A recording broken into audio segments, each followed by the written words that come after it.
ಅಂಥ ವಿವೇಕಾನಂದರು ಅಮೇರಿಕಾದ ಚಿಕಾಗೋ ಆ ಒಂದು ಸ್ಥಳಕ್ಕೆ ತೆರಳೋಕ್ಕೂ ಮುನ್ನ ಮೈಸೂರಿಗೆ ಆಗಮಿಸಿರ್ತಾರೆ. ಮೈಸೂರಿಗೆ ಆಗಮಿಸಿದಾಗ ಅವರು ಇದೇ ಜಾಗಕ್ಕೆ ಬಂದಿರ್ತಾರೆ. ಅಂದರೆ ವಿಶ್ವಧರ್ಮ ಸಮ್ಮೇಳನಕ್ಕೆ ತಾವು ತೆರಳುವ ಮುನ್ನ 1892ರಲ್ಲಿ ಮೈಸೂರಿನ NS ರಸ್ತೆಯ ನಿರಂಜನ ಮಠ, ಆ ನಿರಂಜನ ಮಠಕ್ಕೆ ಆಗಮಿಸ್ತಾರೆ. ಅದುವೇ ಈ ಜಾಗ, ನಿರಂಜನ ಮಠ. ಸೊ ಹಾಗಾಗಿ ವಿವೇಕಾನಂದರು 1892ರಲ್ಲಿ ಆಗಮಿಸಿದ್ದಂಥ ಈ ಒಂದು ಸ್ಥಳ ಇವತ್ತು ಅಜರಾಮರವಾಗಿ ಉಳಿಬೇಕು ಅನ್ನುವಂಥ ಕಾರಣಕ್ಕೆ ಆ ಸ್ಥಳದಲ್ಲಿಯೇ ವಿವೇಕ ಸ್ಮಾರಕವನ್ನು ನಿರ್ಮಾಣ ಮಾಡಿ ಅವರ ನೆನಪನ್ನು ಉಳಿಸುವಂಥ ಒಂದು ಪ್ರಯತ್ನವನ್ನು ಮಾಡಲಾಗಿರುವಂಥದ್ದು ನಾವಿಲ್ಲಿ ಕಾಣಬಹುದಾಗಿದೆ. ಅದೇ ಕಾರಣಕ್ಕೆ ಸ್ವತಃ ಪ್ರಧಾನಿ ನರೇಂದ್ರ ಮೋದಿಯವರಿಂದಲೇ ಲೋಕಾರ್ಪಣೆ ಆಗ್ತಾ ಇರುವಂಥದ್ದು ಈ ಸ್ಮಾರಕ. 1892ರಲ್ಲಿ ಮೈಸೂರಿಗೆ ಭೇಟಿ ಕೊಟ್ಟಾಗ NS ರಸ್ತೆಯ ನಿರಂಜನ ಮಠದ ಜಾಗದಲ್ಲಿ ಭವ್ಯ ಸ್ಮಾರಕವನ್ನು, ಅಂದರೆ ಅವರು ಭೇಟಿ ಕೊಟ್ಟಿದ್ದರ ನೆನಪಿಗೋಸ್ಕರ ವಿವೇಕಾನಂದರು ಈ ಜಾಗಕ್ಕೆ 1892ರಲ್ಲಿ ತಾವು ಚಿಕಾಗೋಗೆ ತೆರಳುವ ಮುನ್ನ ಭೇಟಿ ಕೊಟ್ಟಿದ್ದರ ನೆನಪಿಗೋಸ್ಕರ ಇದೇ ಜಾಗದಲ್ಲಿ ಸ್ಮಾರಕವನ್ನು ನಿರ್ಮಾಣ ಮಾಡಲಾಗಿದೆ. ಮತ್ತು ಅದು ಪ್ರಧಾನಿ ನರೇಂದ್ರ ಮೋದಿಯವರಿಂದ ಲೋಕಾರ್ಪಣೆಗೊಳ್ಳಲಿದೆ. ಮತ್ತು ಇದೇ ವೇಳೆ ಮೈಸೂರು ಒಡೆಯರವರ ಕಾಣಿಕೆ ಕೂಡ ಇದೆ. ವಿವೇಕಾನಂದರು ನೋಡಿ, ವಿಶ್ವಧರ್ಮ ಸಮ್ಮೇಳನಕ್ಕೋಸ್ಕರ ಅವರು ಅಮೇರಿಕಾಗೆ ತೆರಳೋದಕ್ಕೆ ಅಗತ್ಯವಾದಂತಹ ಪ್ರೋತ್ಸಾಹವನ್ನು ನೀಡಿದ್ದು ಮತ್ತು ಆರ್ಥಿಕ ಧನ ಸಹಾಯವನ್ನು ಮಾಡಿದ್ದು ಇದೇ ಮೈಸೂರು ಒಡೆಯರ್ ಅನ್ನುವಂಥದ್ದು ಬಹಳ ಹೆಮ್ಮೆಯ ಸಂಗತಿ ಕೂಡ. ಆವತ್ತು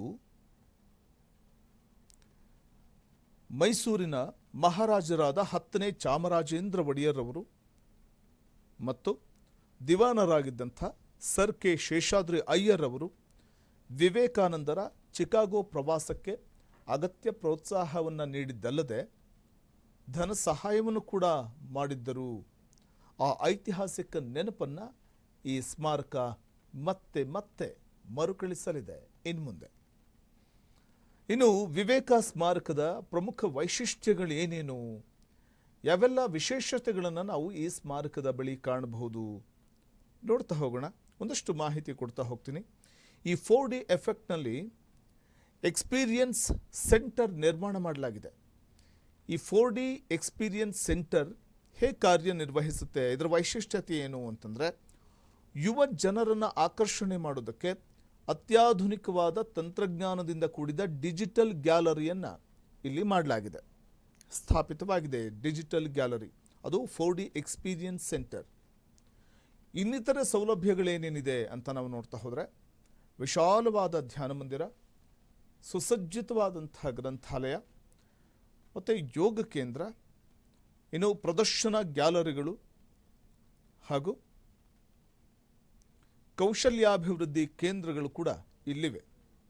ಇನ್ನು ಪ್ರಧಾನಿಯವರು ಈ ಸಂದರ್ಭದಲ್ಲಿ ನೆನಪಿಗೋಸ್ಕರ ಅಲ್ಲಿ ಸಸಿಯನ್ನು ನೆಟ್ಟಿರುವಂಥದ್ದು.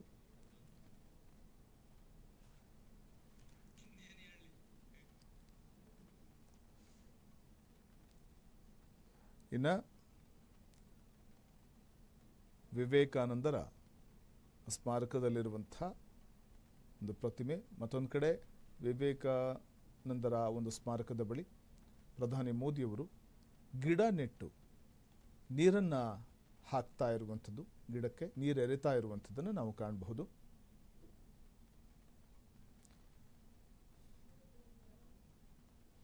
ಗ್ಯಾಲರಿಯನ್ನು ನಾವು ಕಾಣಬಹುದಾಗಿದೆ. ವಿವೇಕಾನಂದರ ಒಂದು ಗ್ಯಾಲರಿ, ಅಲ್ಲಿರುವಂಥ ವಿವೇಕ ಸ್ಮಾರಕದ ಬಳಿ ಇರುವಂಥ ಗ್ಯಾಲರಿ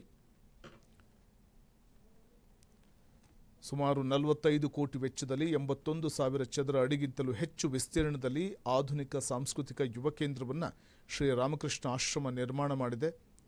ಇದರಲ್ಲಿರುವಂಥ ಸೌಲಭ್ಯಗಳು 4D ಎಕ್ಸ್ಪೀರಿಯನ್ಸ್ ಸೆಂಟರ್, ಯುವ ಜನರನ್ನು ಆಕರ್ಷಣೆ ಮಾಡೋದಕ್ಕೆ ಅತ್ಯಾಧುನಿಕ ತಂತ್ರಜ್ಞಾನದ ಡಿಜಿಟಲ್ ಗ್ಯಾಲರಿ, ಇನ್ನು ವಿಶಾಲವಾದ ಧ್ಯಾನ ಮಂದಿರವಿದೆ, ಸುಸಜ್ಜಿತ ಗ್ರಂಥಾಲಯವಿದ್ದು, ಯೋಗ ಕೇಂದ್ರವಿದ್ದು, ಪ್ರದರ್ಶನ ಗ್ಯಾಲರಿಗಳು ನಾವೀಗ ಗಮನಿಸ್ತಾ ಇದ್ವಿ. ಪ್ರದರ್ಶನ ಗ್ಯಾಲರಿಗೂ ಕೂಡ ಪ್ರಧಾನಿಯವರು ಭೇಟಿ ಕೊಟ್ಟಿದ್ದಾರೆ. ಮತ್ತು ಕೌಶಲ್ಯಾಭಿವೃದ್ಧಿ ಕೇಂದ್ರಗಳಲ್ಲೂ ಕೂಡ ಅವರು ಈ ಸಂದರ್ಭದಲ್ಲಿ ವೀಕ್ಷಣೆಯನ್ನು ಮಾಡ್ತಿರುವಂಥದ್ದು. ಮತ್ತು ಇದೇ ವೇಳೆ ಪ್ರಧಾನಿಯವರ ಆಗಮನದ ಈ ಸವಿ ನೆನಪಿಗಾಗಿ ಮತ್ತು ವಿವೇಕಾನಂದರ ಸ್ಮಾರಕ ಲೋಕಾರ್ಪಣೆಯ ಸವಿ ನೆನಪಿಗಾಗಿ ಗಿಡವನ್ನು ನೆಡ್ತಾ ಇರುವಂಥದ್ದು ಆ ದೃಶ್ಯವನ್ನು ಕೂಡ ನಾವು ಗಮನಿಸ್ತಾ ಇದ್ವಿ. ಇನ್ನು ಆ ಗ್ಯಾಲರಿಯ ವೀಕ್ಷಣೆ ಕೂಡ ಪ್ರಧಾನಿಯವರು ಮಾಡ್ತಾ ಇದ್ರು.